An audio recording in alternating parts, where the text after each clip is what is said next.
Bismillahirrahmanirrahim. Assalamualaikum warahmatullahi wabarakatuh.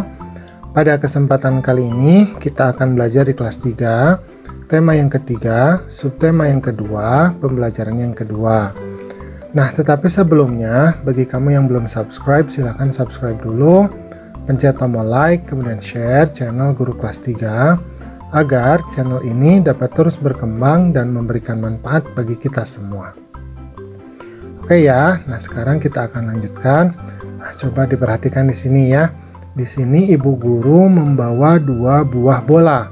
Nah, berarti kita akan membandingkan ya. Nah, kata ibu guru, anak-anak perhatikan kedua bola di tangan ibu. Kedua bola mempunyai ukuran yang berbeda. Kedua bola bahannya juga berbeda. Menurutmu, bola manakah yang masanya lebih besar? Nah, kemudian kata Siti, masa Bu? Apakah masa itu Bu? Nah, Siti bertanya ya, masa itu apa? Nah, kata ibu guru, yuk lakukan percobaan bersama. Letakkan kedua bola pada timbangan. Apakah yang terjadi? Nah, coba lihatlah. Kata Udin, bola basket lebih berat Bu. Nah, kata ibu guru, benar Udin. Bola basket bahan penyusunnya beda dengan bola plastik. Bola basket terbuat dari karet sintetis. Bola plastik terbuat dari plastik. Bola basket lebih berat daripada bola plastik. Banyaknya bahan penyusun yang terdapat dalam benda disebut massa. Kata Siti, jadi bola yang lebih berat memiliki massa yang lebih besar. Kata ibu guru, benar Siti. Massa umumnya diukur dengan satuan gram atau kilogram. Massa diukur dengan alat di bawah ini. Nah, jadi yang namanya massa itu maksudnya adalah bahan penyusun yang terdapat dalam benda. Nah, ini disebut dengan massa. Jadi semakin rapat penyusun dalam suatu benda, maka benda tersebut itu akan menjadi semakin berat. Nah, contohnya adalah bola basket. Nah, bahan penyusunnya itu lebih rapat ya, karena itu dia lebih berat. Berbeda dengan bola plastik. Nah, bola plastik ini massa penyusunnya lebih sedikit sehingga menjadi lebih ringan. Nah, alat-alat untuk mengukur massa ini biasanya disebut dengan timbangan. Nah, ada timbangan yang berbentuk digital ya. Kemudian ada juga timbangan yang berbentuk manual ya. Nah, seperti ini ya contoh alatnya. Nah, sekarang kita akan mencoba melingkari ya. Perhatikan pengukuran massa benda berikut di bawah ini ya. Lingkari pernyataan yang benar. Nah, misalkan yang nomor A ya.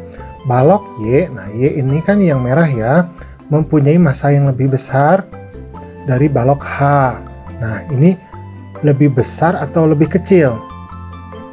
Ya, pintar ya, lebih besar ya. Nah, betul ya. Karena apa? Karena ketika kita lihat di timbangan, yang Y ini di bawah, sedangkan yang H ini di atas ya, berarti yang Y ini lebih berat atau massanya lebih besar. Nah, seperti itu. Paham ya? Nah, untuk soal-soal yang selanjutnya, nanti silahkan kamu kerjakan ya secara mandiri ya. Bisa ya? Oke, kita lanjutkan. Nah, di sini ada teks ya. Nah, kakak akan bantu untuk membacakannya. Berat dan massa mempunyai perbedaan. Massa benda di mana-mana ini sama. Namun, berat benda dapat berubah-ubah tergantung gaya tarik bumi di tempat itu. Gaya tarik bumi disebut juga gaya gravitasi. Contohnya, massa tubuh di bumi ataupun di bulan sama. Jadi kan penyusunnya sama ya, benda padat itu penyusunnya sama. Namun, berat tubuh di bumi dengan di bulan berbeda. Berat tubuh astronot di bulan lebih ringan daripada di bumi. Nah, kenapa lebih ringan? Karena gaya gravitasi di bulan itu lebih kecil dibandingkan gaya gravitasi di bumi. Dalam percakapan sehari-hari dan hitungan matematika, orang sering menyamakan istilah berat dengan massa. Seperti kita sering mendengar orang mengatakan berapa beratmu, adapun yang benar adalah berapa massamu. Nah, seperti itu ya. Yang diukur pada timbangan adalah massa, bukan berat. Namun, karena istilah berat sudah umum digunakan dalam bahasa sehari-hari, gravitasi di permukaan bumi relatif sama. Sehingga penggunaan kata berat untuk menggantikan massa masih bisa diperbolehkan. Jadi karena daya gravitasi di bumi ini hampir sama ya, kecuali di dua kutub, di kutub utara dan di kutub selatan. Nah, maka kita biasa menggunakan berat. Nah, tidak apa-apa. Tetapi yang benar, secara istilah harusnya kita menyebut massa ya, bukan berat. Seperti itu.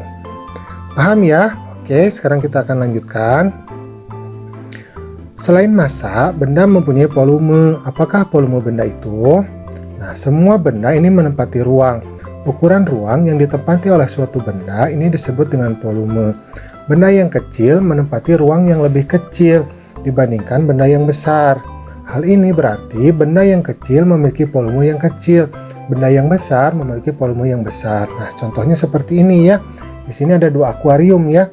Nah, volume yang akuarium A ini lebih besar ya dibandingkan volume yang akuarium B ya. Nah, seperti ini. Oke ya. Kita akan lanjutkan. Nah, coba diperhatikan ya, di sini Dayu ya memegang 3 bola ya. Nah, manakah bola yang mempunyai massa paling besar? Bagaimana dengan volumenya?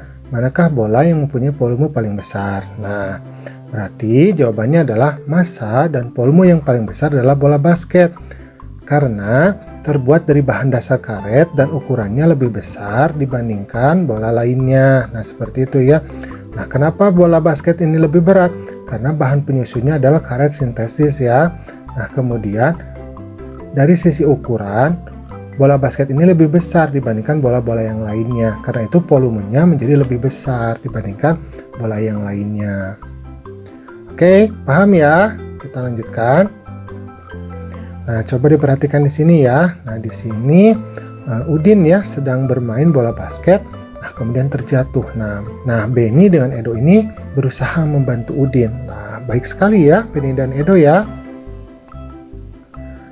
Nah, sekarang di sini ada pertanyaan, mengapa kita perlu menolong orang lain? Coba tuliskan alasanmu. Jadi, kenapa sih alasan kita untuk menolong orang lain? Ya, pinter ya. Jadi alasan kita untuk menolong orang lain adalah karena sikap saling tolong-menolong ini diperlukan. Sebab ini dapat meringankan beban orang lain. Kemudian dapat menciptakan kehidupan bermasyarakat yang bahagia dan nyaman. Karena dengan saling tolong-menolong, kita dapat menyampingkan sikap mementingkan diri sendiri. Nah, seperti ini ya. Jadi kalau kita menolong orang lain itu meringankan beban orang lain. Itu yang paling penting ya. Kemudian dengan kita menolong orang lain, kita juga akan menghindarkan diri kita dari sikap mementingkan diri sendiri atau sikap egois ya. Nah, sikap egois ini tidak disukai oleh orang lain, karena itu harus kita hindari. Nah, alhamdulillah pembelajaran kita pada kesempatan kali ini sudah selesai. Terima kasih ya sudah mau menyimak. Assalamualaikum.